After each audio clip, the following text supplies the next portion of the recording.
ಇವತ್ತು ನಮ್ಮ ಜಿಲ್ಲಾ ಕಾಂಗ್ರೆಸ್ ಅಧ್ಯಕ್ಷಗಳು ಬ್ಲಾಕ್ ಕಾಂಗ್ರೆಸ್ ಅಧ್ಯಕ್ಷಗಳನ್ನ ಸಭೆ ಕರೆದಿದ್ದೀವಿ. ಪಾರ್ಟಿನ ರಿವ್ಯಾಂಪ್ ಮಾಡಬೇಕು.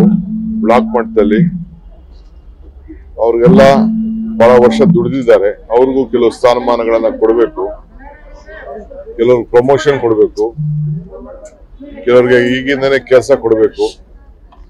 ಏಕೆಂದ್ರೆ ಜಿಲ್ಲಾ ಪಂಚಾಯತಿ, ತಾಲೂಕ್ ಪಂಚಾಯತಿ, ಕಾರ್ಪೊರೇಷನ್ ಇವೆಲ್ಲ ಯಾವಾಗ ಬೇಕಾದ್ರೂ ಕೋರ್ಟ್ ಆದೇಶ ಕೊಡ್ಲಿಕ್ಕೆ ಅವಕಾಶ ಇದೆ. ಸೊ ಸಿದ್ಧತೆ ಮಾಡ್ಕೊಳ್ಬೇಕು ಅನ್ನೋ ದೃಷ್ಟಿಯಿಂದ ಇವತ್ತು ನಾವೆಲ್ಲ ಅವ್ರನ್ನೆಲ್ಲ ಕರೆದಿದ್ದೀವಿ. ಸೊ ಕೆಲವು ಯಾವ್ದಾದ್ರು ಪೋಸ್ಟ್ ಪೆಂಡಿಂಗ್ ಇದೆ, ನಾಮಿನೇಷನ್ಸ್ ಅದೆಲ್ಲ ಮುಗಿಸ್ಬೇಕು. ನಾವು ಆ ವಿಚಾರ ಚರ್ಚೆ ಮಾಡ್ಲಿಕ್ಕೆ ಮತ್ತು ಅವ್ರಿಗೆ ಏನ್ ಮಾರ್ಗದರ್ಶನ ಕೊಡ್ಬೇಕು ಅಂತ ಕರೆದಿದ್ದೀವಿ. ಖಂಡಿತ ಯಾರು ಆಕ್ಟಿವ್ ಆಗಿಲ್ಲ, ಮೊನ್ನೆ CLP ಸಭೆಯಲ್ಲೂ ಹೇಳಿದ್ದೀನಿ, ನೀವು ಪ್ರತ್ಯೇಕವಾದಂತಹ ಸಭೆ ಮಾಡಬೇಕು. ಕಾಂಗ್ರೆಸ್ ಕಚೇರಿ ಸಪರೇಟ್ ಆಗಿ ಇರಲೇಬೇಕು. MLAಗಳ ಮನೆಯಲ್ಲಿ ಸಭೆಗಳು ಮಾಡಬಾರದು.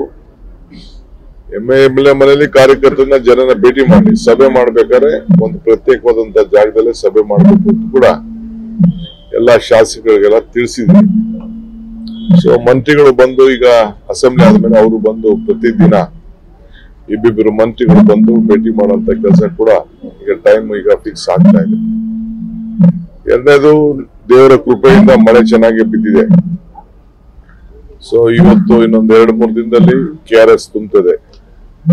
ತಮಿಳುನಾಡಿಗೆ ಏನು ಕೋರ್ಟ್ ಆದೇಶ ಕೊಟ್ಟಿತ್ತು ಅದು ಪಾಲನೆ ಮಾಡುವಂತ ಎಲ್ಲ ಸೂಚನೆಗಳು ತಮ್ಗೆಲ್ಲ ಕಾಣ್ತಾ ಇದೆ.